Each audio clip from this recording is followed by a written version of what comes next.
Dorothy Jane Scott was a 32-year-old single mother from Stanton in Southern California. In 1980, a good deed for a colleague ended up with her abduction. Decades on, her case remained unsolved.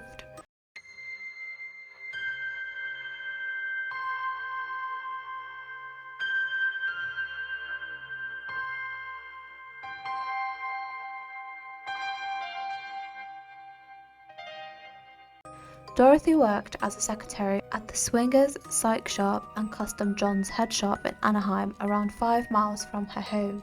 The father of her 4-year-old son, Sean, did not live locally, so it was her parents, Jacob and Vera, who helped Dorothy with her son while she worked. She preferred to stay home or go to church. She lived with her aunt and was extremely close to her family. Dorothy was a devout Christian and seemed to be pursuing a quiet life. However, she did not know this would come to a violent end. On May 28, 1980, while heading home from a work meeting, Dorothy noticed a strange, raised bite on her co-worker's arm. Dorothy was quite worried and offered to drive him to the U.S. Irvine Medical Center. Their colleague Pam Head offered to go with them as well. Around 9 p.m. that night, Dorothy first drove to her parents' home to quickly check on Sean and let her parents know that she'd be collecting him late tonight. While she was there, she changed the black neck scarf she was wearing to a warmer red one. At the emergency room, the trio discovered that Conrad Broston had been bitten by the killer black widow spider. He was given a prescription for treatment and discharged at 11 p.m. Dorothy left her colleagues in the waiting room to go and collect her car, and then she would pick them up at the front door of the hospital. She was never seen again. As Conrad and Pam left the hospital to go and look for her, her white station wagon flew towards them in the parking lot.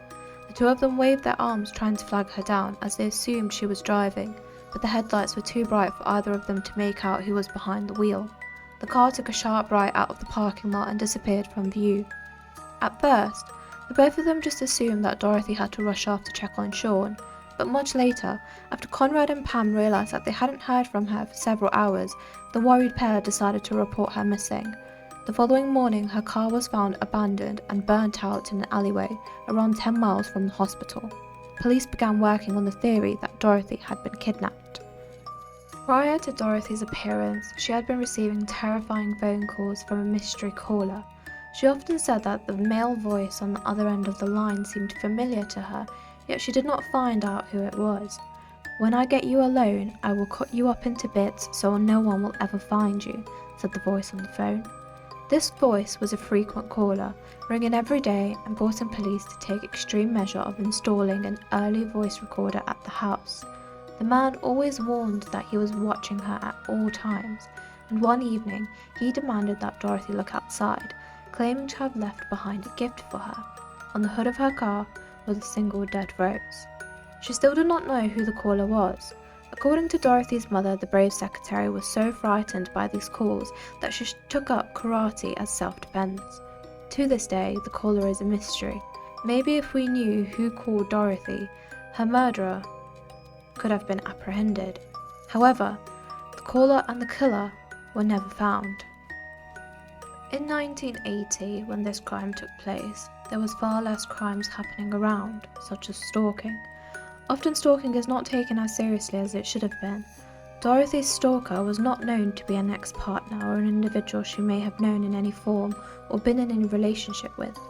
However, this man was able to watch her, follow her, memorize her movements, her clothes, her location, and all of it without raising any suspicions. His phone calls suggested that he had an obsession with Dorothy, that he was in love with her.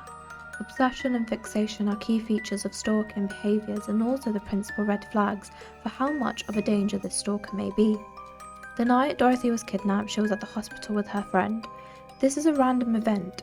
This wasn't planned or scheduled, but her killer knew exactly where she was, that she had stopped at her parents' house and changed her scarf. He was able to get there to the parking lot when she returned to her car in the dark with the intention of driving around to pick up her colleagues who were waiting for her. The killer could not have been planning to kidnap her that night when her colleagues were still there. It may have been an opportunistic attack. He was following her, and when she arrived back to her car alone, he used that exact moment to strike. About 2 weeks after she vanished, the mystery caller found a person to speak to. Her mother answered the phone. He said, "Are you related to Dorothy Scott? Well, I've got her." From then on, every Wednesday, when Vera, Dorothy's mother, was alone in the house, the phone would ring. According to Vera, the caller actually knew specific chilling details about Dorothy. He even knew what colour her final scarf was. The police insisted that her parents reveal nothing to the press so the case is not compromised. However, her father, Jacob, broke down and contacted the local paper to tell them about the case. The article on Dorothy's disappearance was published on June 12, 1980, and that same day they too received a phone call. The caller told the local paper a completely unknown motive.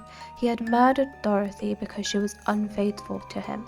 He claimed that he was in love with her, but she had betrayed him with another man.